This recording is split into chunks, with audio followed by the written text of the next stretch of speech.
Hello guys, कैसे हैं आप सब लोग। आई होप आप सब अच्छे हैं। तो आज हम स्टार्ट करने वाले हैं UP DElEd second semester subject English, जिसमें हमने first unit, second unit, third unit, fourth unit, fifth unit, six के मैंने आपको नोट दे दी थी, लेकिन मैंने आपको कुछ नहीं समझाया था। तो हम स्टार्ट करने वाले हैं sixth unit, number and number names. हाँ हाँ, तो गाइस ये है नंबर नेम, जिसमें है number and number names, count and से। तो जैसे वन बर्ड, इसमें टू काइट दिख रहे तो टू काइट, अगर आप कहीं दो मेज देख रहे तो उसके लिए बोलेंगे टू मेज। ऐसे करके ये सारी चीज़ें हैं। Three trees, four books, five sickles, six flags, seven chairs, eight tops, nine arrows, ten boards. Note, in the same way, the teacher will teach other numbers 11 to 100 exercise. Write and count 4 balls, 3 balls. Guys, ये exercise दी हुई है, इसे आप कर लेंगे। तो इसमें नीचे देखते हैं, count and repeat. The teacher will present this on chart on black board और ब्लैक बोर्ड। गाइज मतलब इसमें बताया गया है कि टीचर आपको इन चीज़ों को समझाने के लिए ब्लैक बोर्ड पर यूज़ कर सकते हैं। जैसे फिल इन द ब्लैंक्स की बात करते हैं, इसमें क्या दिया है, ओ fill in the blanks E. तो गाइस ये आपको एक्सरसाइज, मुझे जहाँ तक लगता है ये एग्ज़ाम में पक्का आती हैं ऐसी चीज़ें। तो ओ के बाद डैश है, फिर ई, तो इसमें भरेंगे एन। तो T fill in the blanks R, fill in the blanks E, तो इसमें भरेंगे T tree, T R, T T R tree. तो गाइस इसमें टी आर नहीं आएगा, क्योंकि टी आर ऐसा नहीं होता, तो इसमें आएगा three, T H R double E, three. तो सारी गाइस ऐसी चीज़ें हैं। तो इसमें है listen and enjoy the poem. One little kitten, two big cat, three baby butterfly, four big rats, five fat fish, six sad seals, seven silly seagulls, eight happy eels, nine nervous lizard, ten brave bees. Memorise this poem. तो guys इसमें है memorise, मतलब आप इस poem को एक साथ करके लिख सकते हैं। तो गाइज इस एक्सरसाइज में सब कुछ नहीं था, ऐसे ही देकर एग्जाम्पल देकर आपको समझाया जा सकता है। तो गाइज नेक्स्ट की बात करते हैं, जो है सेवन्थ यूनिट हमारी, ये हमारी इंपॉर्टेंट चीज़ें हैं। Importance of the reading skills. Teaching and learning of English language aim at making English language a library language, and this directly involves reading skills. By achieving mastery over reading skills of English language, we will able to get the latest and most advanced reading skill of language. We will be able to get the latest and most advanced knowledge of every field, and it also। तो guys इसमें दिया गया है, teaching and learning of English language aim at making English language library language, ये सब चीज़ें। तो इसमें पॉइंट दिया, help the learner to widen the horizon of their language and understanding knowledge and understanding, given them a rapid sense of achievement and less regress programming for the productive activities like writing skills. Give more variety to the exercise, uses as source of feedback, help the learner to acquire speed which the would need in future। Guys देखिए, इसमें question, इसमें समझाने वाला ऐसा कुछ नहीं है, मैं सिर्फ आपको नोट्स प्रोवाइड कर रही हूँ। इसमें क्वेश्चन आ सकता है, what do you understand by importance of reading skills, give me some points of reading skills, how to how to मतलब how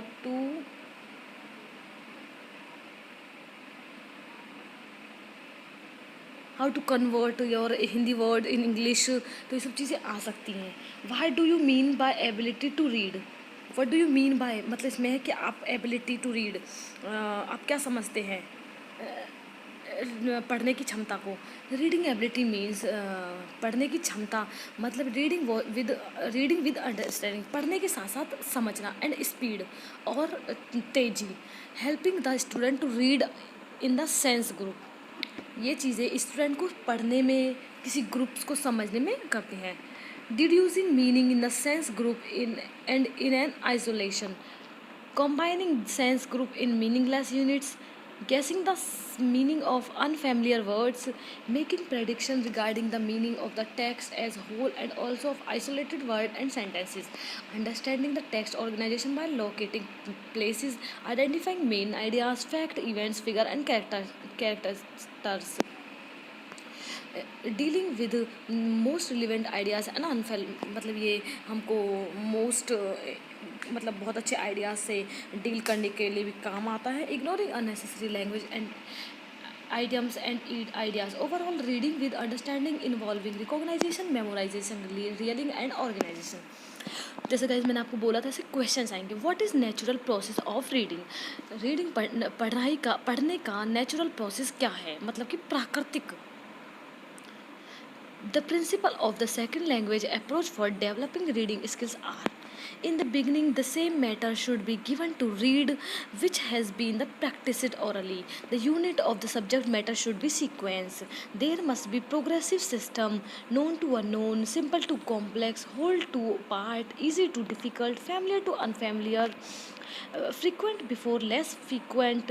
Subject matter should be presenting in meaningful situation and in small units. Content should appeal the child to develop interest. Child should enjoy what they read. मतलब student एक जो होता है वो enjoy करता है कि वो क्या पढ़ रहा है. Interesting should be kept high. Motivation is very important with adequate drill and exercises. तो teacher should move gradually from one step to another. तो गाइस देखिए इसमें है कॉन्सेप्ट में पहले आप टीचर को समझाना चाहिए औरल और ऑरल, ठीक है. और इसमें है विजुअल सिंपल, वोकल और सिंपल्स. तो the shortcoming in oral method और speech should be checked in written form. मतलब इसमें दिया गया है कि आप ओरल मेथड और स्पीच को चेक कर सकते हैं लिखने के तरीके से. Interference of mother tongue should be checked, और मदर टंग को भी चेक करना चाहिए. Traditionally first letter are learned, but more realistic and effective approach is to learn the language and then present it by visual symbols. After giving enough of practice and exposure, some structure and vocabulary item and reading activity should be started. Reading should always proceed after listening and speaking. Some at comprehensions can be accurately and efficiently so as to get maximum information with minimum of misunderstanding. Some are poor in comprehension even in their mother tongue as well as. Reason for failure in comprehension are connected with defective reading habits. Some fail to see the word even though they read slowly and carefully paying attention. How to begin reading pre-reading. Number 1, देखिए guys, our first lesson in reading should be exactly the same as it is in oral. Number 1, word recognition stage. Picture dictionary is useful. तो A for apple, B for boy, C for cat, ball. तो उसमें है word building कैसे कर सकते हैं कि जैसे गाइस में लिख रहा है सिंग, तो हम सिंग को सिंगर, सिंगिंग, टीच को टीचर, टीचिंग से. जैसे ले वर्ड है उसको ले को लेइंग, लेयर, ऐसे कर सकते हैं. ये चीज़ें एक इंसान को आनी चाहिए. तो सिमिलर. थर्ड है इसमें सिमिलर साउंड वर्ड जैसे at, cat, rat, mat, fat. Ear, tear, bear, clear, in, pin, bin, sin, chin, at, vat, sat, pat, ये सब. फोर्थ है order cards. Total physical response. TRP, sit down, go there, open the door, stand up, come here, open your books. देखिए guys, sit down बैठ जाइए, go there वहाँ जाइए, open the door gate खोलिए, stand up खड़े हो जाइए, come here इधर आइए, ओपन योर बुक्स अपनी किताबों को खोलिए. फिफ्थ है इनकॉन्सिस्टेंटली स्पेल मेथड, लुक एंड से. तो गाइस जैसे ये एप्पल, एग, अम्ब्रेला. 6 है building up sentences by rearranging the word in a meaningful sentence. जैसे book table, the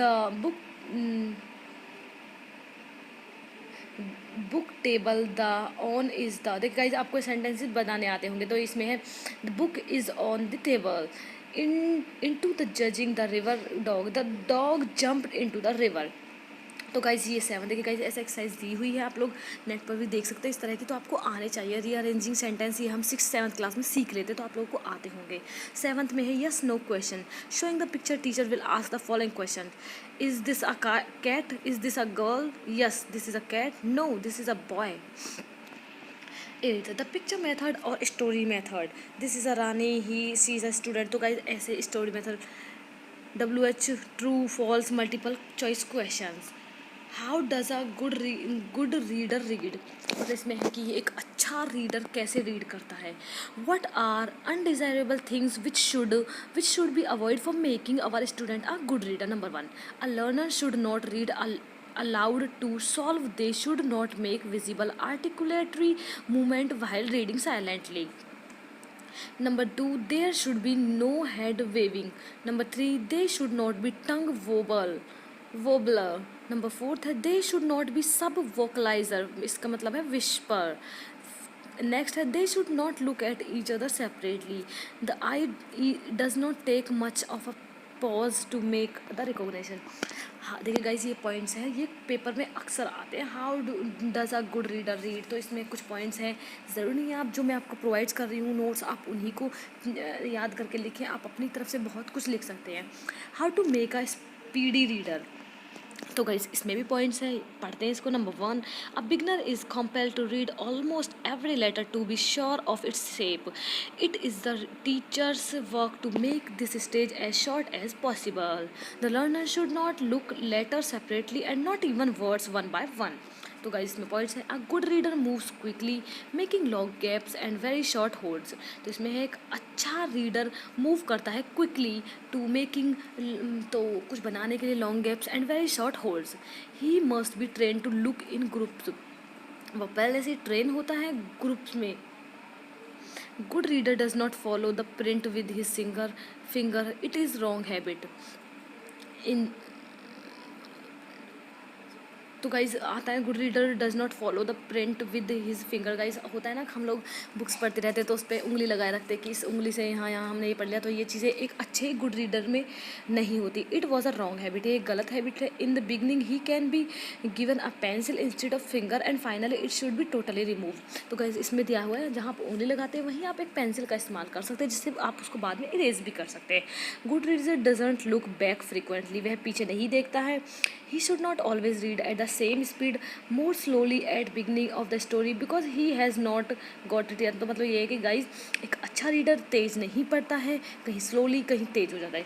He may go faster through the part where all the matter is known to him and where he doesn't have to make the detail of the passage. तो guys वहाँ वो तेज हो जाता है पढ़ने में जहाँ उसे एक स्टोरी का मैटर और उसका स्टोरी की कहानी उसे समझ में आ जाती है.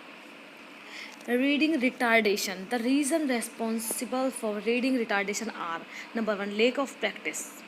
Number 2, lack of proper guidance. Lack of good teacher. Misimplementation of methods. Reading skills are avoided to underestimate reading skills. How to develop reading skills? Reading aloud. According to the Constitution and our education policy, English language teaching and learning aim at making it library language. It directly involve the reading skills. या directly involve होते हैं reading skills से. By achieving mastery over reading skills of we will be able to get the latest and most advance knowledge of every field. Active method में neglect reading and as result language illiterates are produce. देखिएगा इस पढ़ लीजिएगा, सिर्फ notes इसलिए provide करूँ जिससे कि आप पढ़ सकें. पढ़ेंगे आपको सब समझ में आएगा. इसमें इंग्लिश में कुछ भी कोई भी टफ हार्ड या आपको कुछ भी ईजी ऐसा वर्ड नहीं है, जो आपको सब समझ में आ जाएगा. तो let us look at same advantage of reading aloud. Number 1, the combination of the written word and spoken word result in clearly perceptible improvements in the listening skills. Number 2, it helps a child to practice good pronunciation, modulation of voice, correct intonation and speeds. Number 3 है reading aloud help the student improving vocabulary, stimulating imagination and increase reading fluency.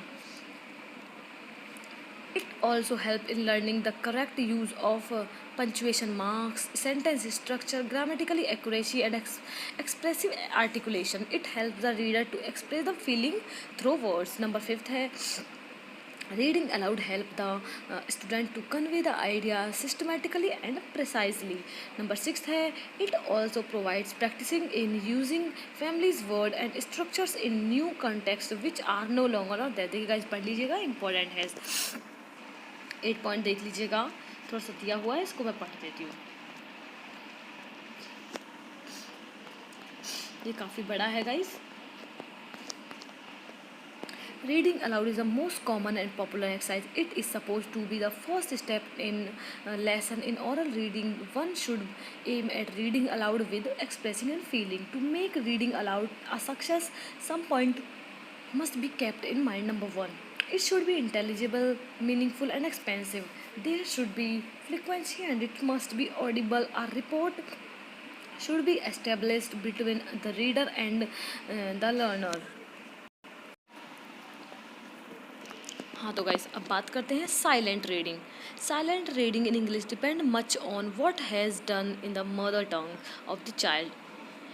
If he has to cultivate the skill and habits of silent reading, he should not murmur while reading silently.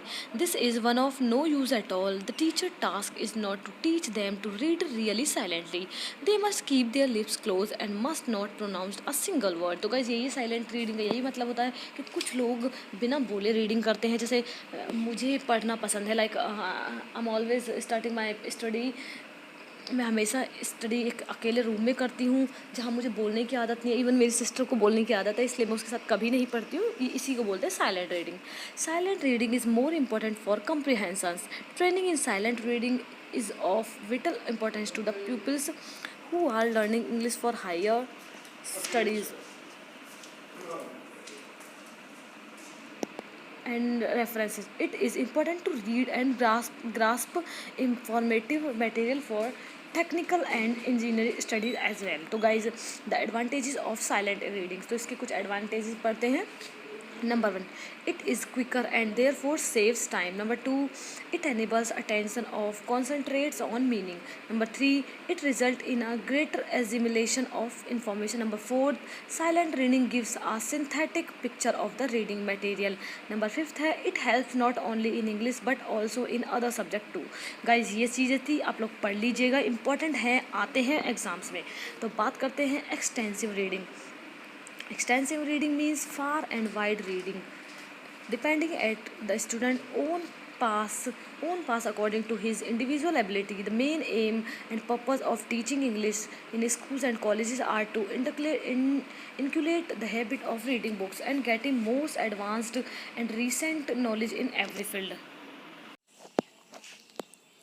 Its aim at rapid comprehension. It does not aim at the detail of language, its construction and beauty. Extensive reading is sometimes also called a non-detailed study. The purpose of extensive reading is to train the pupils to read independently and of their own enjoyment without help from the teacher. Extensive reading can be started after 3 years of intensive reading, when students had become skilled in basic structure and had acquired some vocabulary. Extensive reading concentrates upon subject matter. In extensive reading, the pupil have to derive a general idea of the material provided for reading. They can give the information received in their own words. Supplementary reader is for extensive reading. बात करते हैं intensive reading. Intensive reading means reading with meaning and sense along with language construction. Intensive reading concentrates upon the language. In intensive reading, a passage is studied with with purpose of concentrating on certain points, like quickly recognition of letter combination or words or phrase. Reading in the first 2 years will be largely intensive and should continue throughout the primary and secondary course. Indeed, it is necessary beyond the secondary stage, and when poetry is studied and style is discussed. Intensive reading is used to transfer the learner oral vocabulary as much as of the material presenting in the print. While reading intensively, the pupil commits to memorize certain aspects of matter read without any attempts to do so. They do master every detail and of it readily reduce either orally in our writing, provided that they possess such capacity to express and they can remember a particular language construction. Intensive Intensive reading is also called a detailed reading textbook or for intensive reading. How does a good silent reader? What are undesirable things which should be avoided for making our pupils a good reader? Guys, तो ये points important है, सारे points आपको याद करने हैं. Learner should not read aloud to himself. They should not make visible articulatory movements. They should not be tongue wobbler. He should not be vocalizer. He should not look at each other for separately. The eye doesn't take much of pause to make the recognition. तो guys हमारी ये exercise यहीं ख़त्म होती है। अगर आपको नहीं कुछ समझ में आता है, नोट्स आपको और डीपली चाहिए जिसमें आपको और अच्छे से समझा पाऊँ, इंपॉर्टेंट क्वेश्चन मैं आपको एग्ज़ाम आने के टाइम पर दे दूँगी। तो next,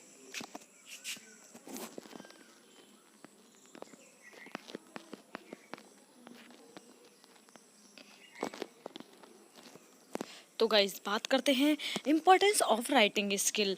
writing is a tool use to enable to express feeling or thought of people. It is almost as important as speech. As for the school is concerned, we may say that we teach our people now to write how so that they can communication with others by means of letters, make a record of what they are learning in geography, science, history, etc. Reinforce what has been learned thought out oral or reading method. Show what they have learned by writing answer and questions. It means of testing their knowledge. Make writing perfect. Examine the writing skills. When and how to begin writing, मतलब कहाँ और कैसे writing start हुई। 3 must be some written work in all classes because it provides form of exercises which are most useful in fixing vocabulary and sentences patterns. But in the first 3 years of the course, it cannot be compared with oral work as means of making solid progress. So during this time, do not allow it to take up what time which should be given to more useful kids of English work. After the first 3 years, writing assume a greater importance. A great deal of work will be returned because the aim of English lesson because not only increase the pupil's knowledge of the language but also his ability to use it as an efficient meaning of recording what he is learning. Number one, like written work is so considered from two quite different points of view. Number one, as penmanship or simple handwriting or elementary writing. Number two, as a form of exercise in learning the language and advanced writing penmanship.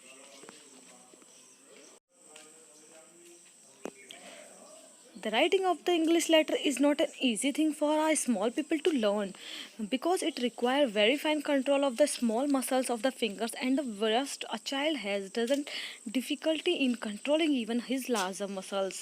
Which watch him trying to throw a stone at an object. It is much harder for him to learn to perform correctly very small actions such as drawing the shape of letters. Training in penmanship should therefore be proceeded by easy steps. Number one, fairly large movement using the finger in tray of sound or chalk on brown paper, line of various length and directions. Number two है script writing, small letter but large in size, arrangement in group similar in shape. Guys आप लोग इस exercise को कर सकते हैं. Number three है, ये आप पढ़ लीजिएगा, और ये है capital letter should not be taught until all the small letters have been learn. The capital also arrange themselves in group.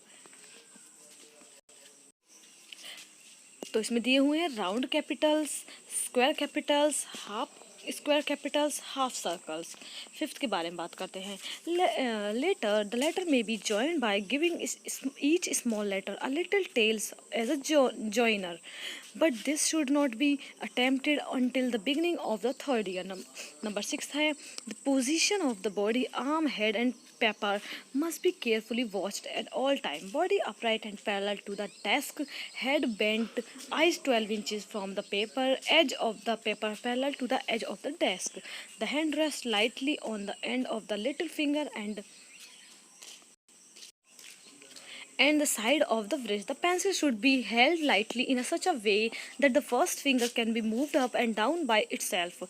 It should be it should be possible to draw the pencil gently from the pupil's grip. If that is not possible, the pencil is beginning held with too much strength.